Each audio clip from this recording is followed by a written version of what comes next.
Death is always part of our story. It is something that unifies all of us. We all cannot run from it. We are whichever we are, either from wherever or believe in whatever. Nobody can outpace it. However, some deaths are written in history, not because they were savage, but because the human stories ride with them. The stories remind us of the fragility of life, the fear, the courage, and the raw emotions that characterize us human beings.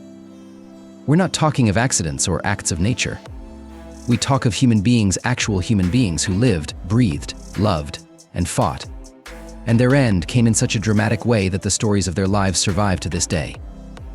There's the tragedy of Pompeii, where a whole city was caught in the grip of a volcanic eruption, leaving behind eerie reminders of people frozen in the moment they met their final moment.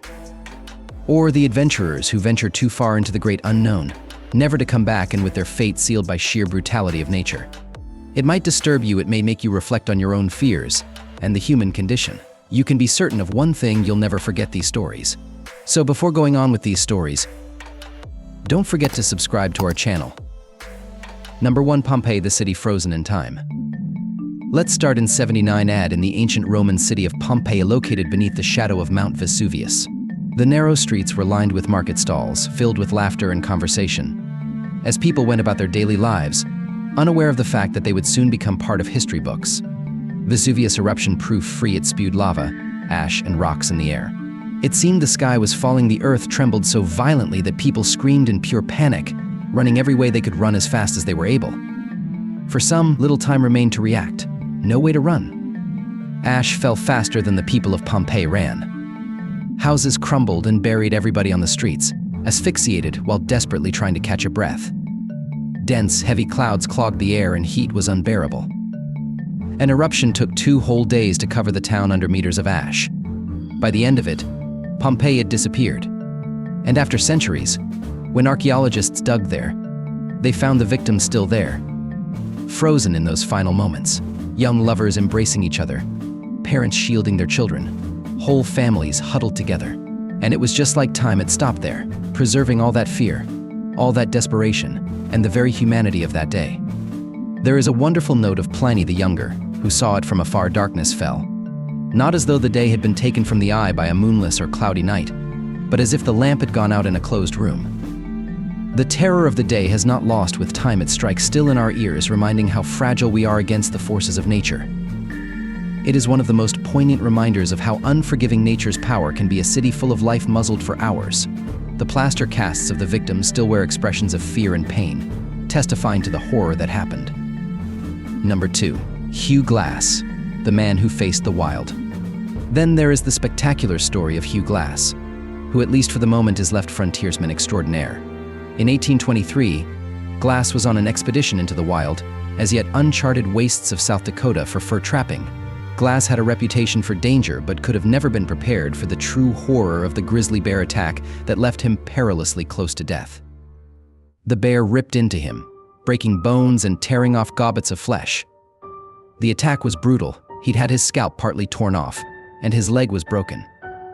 By the time his fellow trappers reached him, it was abundantly clear he wasn't going to make it. They took what they could carry and left him there, alone, barely living. Hugh Glass, however, would not accept that he was to die. He dragged himself more than 200 miles to civilization, literally dragging himself back. What pain, hunger, and what determination it took to crawl over rocky grounds, forests, and cross rivers, leaving all his will to propelling himself. Survival entailed berries, roots, and even scavenged meat from the carcasses of animals. The story of Hugh Glass is one telling the world of the power of human will. That kind of resilience that makes us sit up and wonder what we can be capable of when we have nothing left to lose. However, his journey was not for survival but revenge. Glass finally found his killers and instead of killing them, forgave them. It is a story that typifies not only the physical strength of man, but also the emotional strength it took to let go of vengeance. Number 3. Marcus Licinius Crassus, the fall of Rome's richest man.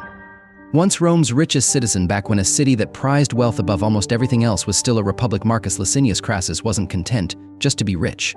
He also carved military glory, and so he marched his army into Parthia in 53 BC, which he was sure probably would collapse before him. It ended in disaster. The Parthians attacked all round the flanks of the Romans at Carrhae.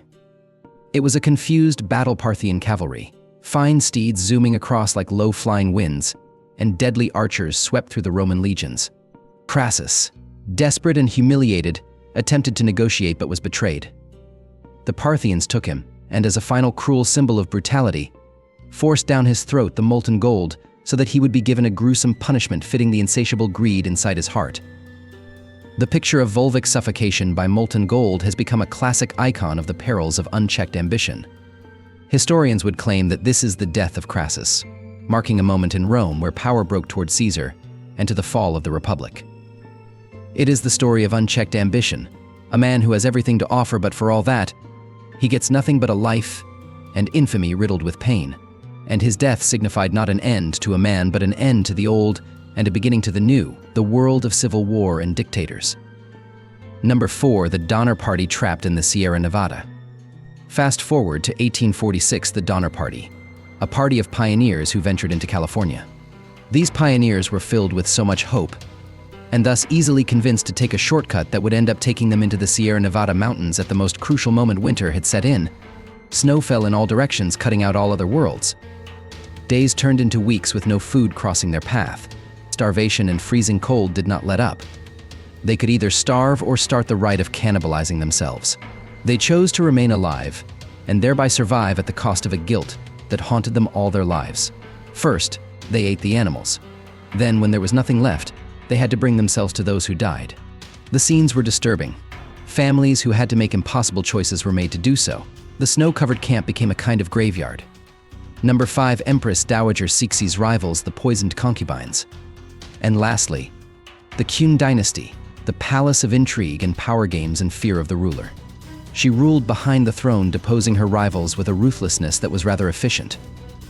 She didn't just strip them of their position, but murdered many of her rivals in mysterious ways, often through poisoned shadows.